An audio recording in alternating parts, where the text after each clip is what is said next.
कमाल खान साहब, पहले मैं आपसे बात करना चाहूंगा। उन्होंने पहले क्लेम किया था कि 4 लोग लापता हो गए, उसके बाद ज़ाहिर एक जो खातून मेंबर थी उन्होंने ट्वीट कर दिया कि मैं तो इलाज के लिए इस्लामाबाद आई हूं। दूसरी मेंबर ने ट्वीट कर दिया कि मैं ज़ाती वजूहात की बिना पर नहीं आ सकी। एक मेंबर तो फ़ौरन ही आ गए थे, मगर अब वो फिर भी आप पर इल्ज़ाम लगा रहे हैं कि आप ये सारे के सारे काम कर रहे हैं और कह रहे हैं कि उनके घरवाले भी इस वक्त तक लोगों का उनका नहीं पता है और 25 अक्टूबर के बाद ही उन्हें छोड़ा जाएगा, उनके घरवाले भी परेशान हैं।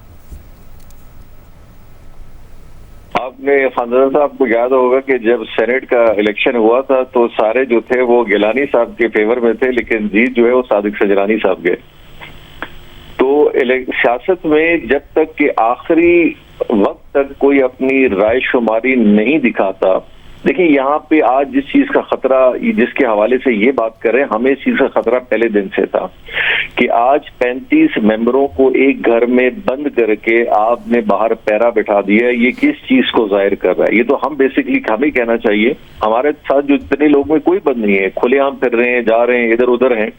तो हमें तो एक बहुत बड़ा खतरा है कि इन्होंने लोगों को यरगमाल बनाया हुआ है और जिसकी वजह से बहुत सारे लोग परेशान भी हैं और जो उन कैंप के अंदर है मेरे ख्याल वो भी बहुत परेशान होंगे। जाम साहब, आपने संजरानी साहब की मिसाल दी, तो जो कुव्वतें संजरानी साहब के साथ थी जिसकी वजह से वो बच गए, आपके साथ भी क्या वो कुव्वतें हैं जिसकी वजह से आप पूरे एतमाद हैं? देखिए, कुव्वत है वोट की है, मेंबरों की है, और मेंबर्स जो है वो अपना फैसला इंशाल्लाह ताला आप देखेंगे कि जब इन्होंने शुरू में कहा हमारे पास 41 लोग हैं, फिर इन्होंने कहा जी हमारे पास 40 हैं, फिर कहा हमारे पास 36 हैं, और उस दिन जो जाहिर हुए वो 33 लोग हुए। तो इसका मतलब है कि एक फैब्रिकेटेड नंबर को बार बार मीडिया के थ्रू पेश किया जा रहा है। यस, बहुत सारे लोग हैं जो यकीनी तौर पे प्रेस कॉन्फ्रेंसेज में गए भी हैं, उन्होंने अपने आप को वहां दिखाया भी है, लेकिन उनकी कुछ वजूहात भी हो सकती हैं। लेकिन हम चाहते हैं कि हम किसी मेंबर की जिंदगी और उसकी इज्जत को खतरे में ना डालें, और इंशाल्लाह जिस दिन वोटिंग का डे आएगा चीजें बड़ी क्लियर हो जाएगी।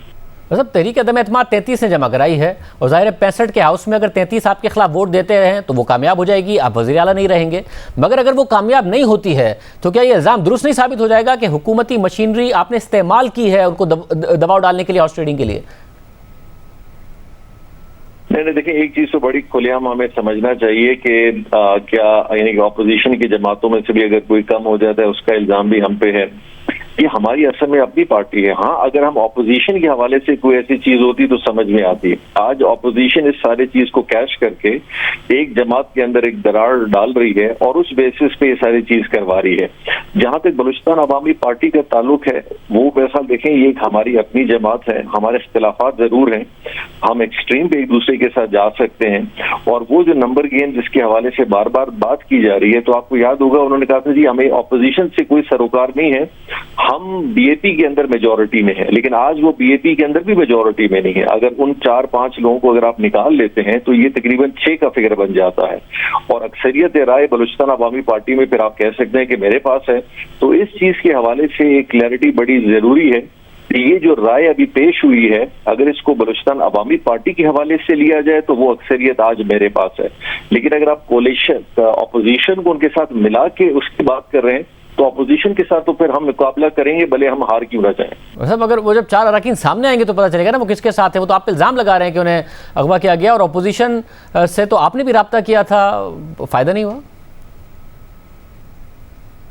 आज शुरू में मेरी मुलाकातें हुई थी, लेकिन चूंकि ऑपोजिशन ने अपना एक स्टांस लिया हुआ है और उम्मीद है कि इंशाल्लाह वो इस स्टांस के हवाले से एक चीज मैं जरूर कहूंगा कि ऑपोजिशन भी मेरा ख्याल ये बात अब समझ गई है कि उनको जो एक पिक्चर दिखाई गई उस पिक्चर के अंदर हकायक कुछ और हैं, प्लान कुछ और है और मंजिल कोई और है।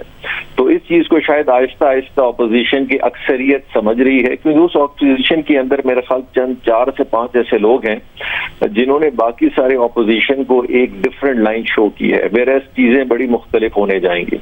अब्दुल रहमान केथरान साहब कह रहे हैं कि मुझे वज़ीर आला ने 10 करोड़ रुपए की पेशकश की, फिर 20 करोड़ रुपए तक की पेशकश की, इक़्तिदार बचाने के लिए आप इस हद तक गिर सकते हैं। उनका कहना है कि पैसे और वजारत की पेशकश कर रहे हैं। देखिए, आज ये जो सारी जंग है, जो वजारतों की जंग है और काबीना में आने की जंग है, अच्छे वजारतें लेने की जंग है, हमने तो सबको मिनिस्ट्रीज भी दी, डिपार्टमेंट्स भी दिए, उनके हलकों में भी काम किए। तो ये जो एक्स्ट्रा एक नीड पैदा हुई वो लालच हमने तो पैदा नहीं की, इन्होंने खुद की कि इनमें से किसी के वजीर आला बनना है, किसी को डिपार्टमेंट ऑफ रोड नजर आ रहा है, किसी को प्लानिंग डेवलपमेंट नजर आ रहा है। तो लालच तो वहां से पैदा हुई, हमने तो नहीं की।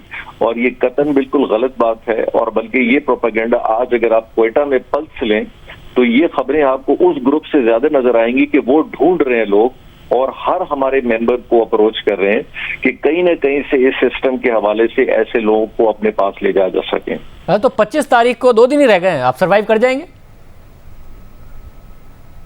देखिए, मैं तो एक चीज पे बड़ा डटा हुआ हूं और हमारी पूरी कोalition एक चीज पे खड़ी है कि हार जीत सियासत का हिस्सा है। हम हर लिहाज पे इंशाल्लाह खड़े हैं और हमारी पूरी उम्मीद है कि इंशाल्लाह कामयाबी की तरफ जाएंगे। और अगर नाकामी भी हुई तो हम इंशाल्लाह एक बहुत जबरदस्त ऑपोजिशन बन के भी इनको सामने दिखाएंगे। तो आपको हटा के आप ही की पार्टी का वजीर आला बन गया तो फिर भी ऑपोजिशन करेंगे?